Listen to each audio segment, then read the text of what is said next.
بسم اللہ الرحمن الرحیم۔ عزیز طلباء السلام علیکم۔ میں شبیر احمد عباسی آپ کا اردو کا ٹیچر موسم گرما کی تعطیلات کے بعد آج سے آپ کی خدمت میں پھر حاضر ہوں۔ کاروان اردو برائے جماعت ہفتم۔ آج کے سبق کا نام وطن کا ترانہ، کتاب کا صفحہ نمبر 45، جس کے شاعر کا نام محمد رمضان گور۔ ایک نظم ہے وطن کا ترانہ، جس کے شاعر محمد رمضان گور ہیں۔ سبق پڑھانے سے پہلے میں حسب معمول آپ کو آج کے سبق کے جو مقاصد ہیں وہ آپ کو بتا دیتا ہوں۔ طلباء یہ سبق پڑھنے کے بعد اس قابل ہو سکیں کہ نمبر 1 شاعر محمد رمضان گور کے تعارف سے آگاہ ہو سکے، طلباء میں وطن سے محبت کا جذبہ اجاگر ہو سکے، نظم میں موجود مشکل الفاظ کے معانی کو جان سکیں، نظم کے مختلف اشعار کی تشریح کر سکیں۔ تو آئیے آج کے سبق کا آغاز کرتے ہیں۔ سب سے پہلے شاعر کا مختصر تعارف جو کتاب کے صفحہ نمبر 45 پر لکھا ہوا ہے اس کو پڑھتے ہیں۔ محمد رمضان گور ایک محب وطن اور اسلام دوست شاعر ہیں۔ محب وطن کا مطلب ہے وطن سے محبت کرنے والا، اسلام دوست اسلام سے دوستی رکھنے والے۔ عید حاضر میں بچوں کے اہم شعراء میں محمد رمضان گور کا نام بھی احترام سے لیا جاتا ہے۔ عید حاضر کا مطلب ہے، عید کا مطلب ہوتا ہے زمانہ، حاضر کا مطلب ہوتا ہے موجودہ، یعنی موجودہ زمانے میں بچوں کے اہم شعراء میں محمد رمضان گور کا نام بھی احترام یعنی عزت سے لیا جاتا ہے۔ یعنی بچوں کے جتنے شعراء ہیں ان میں محمد رمضان گور کا نام بھی احترام سے لیا جاتا ہے۔ آپ نے اپنی نظموں کے ذریعے بچوں کو اپنی تاریخ اور ثقافت سے بہت خوبصورتی سے متعارف کروایا ہے۔ یعنی تاریخ یعنی ہماری جو ہسٹری ہے، ہمارے وطن پاکستان کی جو تاریخ ہے اس کے بارے میں بھی متعارف کرایا گیا ہے ان کی نظموں کے ذریعے، اور ہمارا جو رہن سہن ہے، ہمارا زندگی گزارنے کے جو طور طریقے ہیں ان کے بارے میں بھی بخوبی جو ہے متعارف کروایا گیا ہے۔ تو یہ ہے محمد رمضان گور کا تعارف ہے، جو ایک محب وطن ہیں اور اسلام دوست شاعر ہیں۔ اسی لحاظ سے ان کا یہ جو وطن کا ترانہ جو ہے اس میں شاعر محمد رمضان گور دراصل جو ہے وہ اپنے وطن سے بے پناہ محبت کا اظہار کرتے ہیں، اور نظم کا جو انداز ہے وہ ایک دعائیہ انداز ہے، یعنی اپنے وطن کی سلامتی کے لیے دعا گو ہیں، اور اس لیے ان کا جو انداز ہے وہ دعائیہ ہے۔ تو آئیے یہ نظم پڑھنے سے پہلے میں آپ کو یہ بتا دیتا ہوں کہ یہ نظم جو ہے بنیادی طور پر 4 مختلف بندوں پر مشتمل ہے۔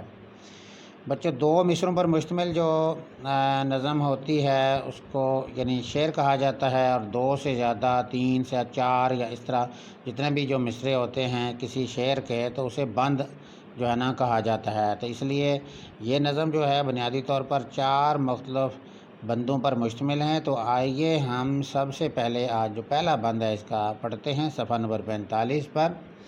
تمام بچے اپنی کتابوں کو سامنے رکھ لیں، اور آپ کے ہاتھ میں جو ہے نا پینسل بھی ہونی چاہیے تاکہ جو مشکل الفاظ ہیں ان کو آپ انڈر لائن کر سکیں، اور پھر میں ساتھ ساتھ آپ کو جو مشکل الفاظ کے معنی بتاؤں گا ان کو بھی آپ نے نوٹ کرتے جانا ہے۔ تو آئیے اس کو پڑھتے ہیں۔ اے وطن تو ہمیشہ سلامت رہے، تو سلامت رہے تا قیامت رہے۔ اے وطن تو خدا کی عطا ہے حسین، غازیوں کی زمین غیرتوں کی امین۔ تیرا ہمسر نہیں کوئی ثانی نہیں، روز افزوں تیری شان و شوکت رہے، اے وطن تو ہمیشہ سلامت رہے، تو سلامت رہے تا قیامت رہے۔ یہاں تک سب سے پہلے مشکل الفاظ کے معنی کو انڈرلائن کر لیں۔ وطن کے معنی ہے ملک، سلامت رہنا، صحیح رہنا، قائم رہنا، زندہ رہنا، تا قیامت، قیامت تک۔ نیکسٹ کو دیکھیں، عطائے حسین۔ عطا کا مطلب دیا گیا، حسین کا مطلب خوبصورت، یعنی خوبصورت تحفہ، حسین تحفہ۔ اس کے بعد نیکسٹ پہ جو آتا ہے، غازیوں کی زمین، یعنی غازی جو ہوتا ہے اس شخص کو کہا جاتا ہے جو محاذ جنگ سے زندہ واپس آ جاتا ہے۔ یعنی کچھ لوگ جو ہوتے ہیں وطن کی خاطر جو ہے جان قربان کر دیتے ہیں، شہادت کا رتبہ جو ہے انہیں ملتا ہے، اور جو ہے نا اپنے وطن کا تحفظ کرتے ہوئے جنگ میں لڑتے ہوئے جو زندہ بچ جاتے ہیں انہیں جو ہے غازی کہا جاتا ہے، یعنی زندہ بچ جانے والے، محاذ جنگ سے زندہ آنے والے۔ غیرتوں کی امین۔ امین کا مطلب ہوتا ہے امانت دار۔ غیرتوں کی امین کا مطلب ہے غیرت اور عزت کی امانت دار۔ اس کے بعد تیرا ہمسر۔ ہمسر کا مطلب ہوتا ہے برابر، برابری کرنے والا۔ ثانی دوسرا یا اس جیسا، یا مثال کے طور پر روز افزوں۔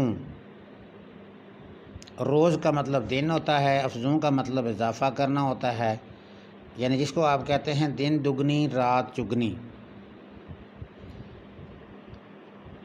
دن دونی جس کو کہا جاتا ہے۔ تو آئیے اب اس بند کی تشریح کرتے ہیں۔ اس بند میں آپ نے دیکھا ہوگا کہ وطن سے مخاطب ہے شاعر، اور مخاطب ہوتے ہوئے جو انداز ہے وہ ہے دعائیہ، یعنی وطن کے لیے دعا کرتا ہے شاعر۔ اور اس کے علاوہ جو آپ پڑھ چکے ہیں کہ شاعر جو محمد رمضان گور ہیں وہ اپنے وطن سے محبت کے جذبے سے سرشار بھی ہیں، اور اس شعر میں وہ اپنے وطن کی سلامتی اور ہمیشہ قائم رہنے کی دعا کرتے ہوئے کہتے ہیں کہ اے میرے عزیز وطن، میری دعا ہے کہ تو ہمیشہ سلامت اور قائم دائم رہے۔ یعنی ان پہلے دو مصروں کے اندر آپ دیکھیں، شاعر جو ہے اپنے وطن کے لیے دعا گو ہے، وطن کی سلامتی کے لیے اور اسے قائم دائم رکھنے کے لیے اللہ سے دعا کرتا ہے۔ اس لیے شاعر کا جو انداز ہے دعائیہ ہے، یعنی شاعر دعا کر رہا ہے وطن کی سلامتی کے لیے، اس کے قائم دائم رہنے کے لیے، اور شاعر کہتا ہے کہ اے میرے پیارے وطن، میری دعا ہے کہ تو ہمیشہ ہمیشہ کے لیے سلامت رہے اور قیامت تک تو قائم دائم رہے۔ نیکسٹ، اے وطن تو خدا کی عطائے حسین۔ عطائے حسین کا مطلب ہوتا ہے خوبصورت تحفہ۔ شاعر اس شعر کے اندر اگر دیکھا جائے تو اپنے وطن کو اللہ تعالیٰ کی طرف سے دیے گئے ایک تحفے سے تشبیہ دیتا ہے کہ یہ ہمارا وطن جو ہے یہ اللہ کا دیا ہوا ایک تحفہ ہے، ایک خوبصورت اور حسین تحفہ ہے۔ تو اس لیے اس شعر میں شاعر اپنے وطن کو قدرت کا ایک حسین تحفہ قرار دیتے ہوئے کہتا ہے کہ اے میرے وطن کی سرزمین، کہ میرے وطن کی سرزمین پر غیرت مند لوگ رہتے ہیں۔ یعنی یہاں جو ساتھ لکھا ہوا ہے شعر کے اندر کہ غازیوں کی زمین غیرتوں کی امین۔ اب غازیوں کی زمین کا مطلب یہ ہوا کہ ہمارے وطن کے تحفظ کے لیے افواج پاکستان کے نوجوان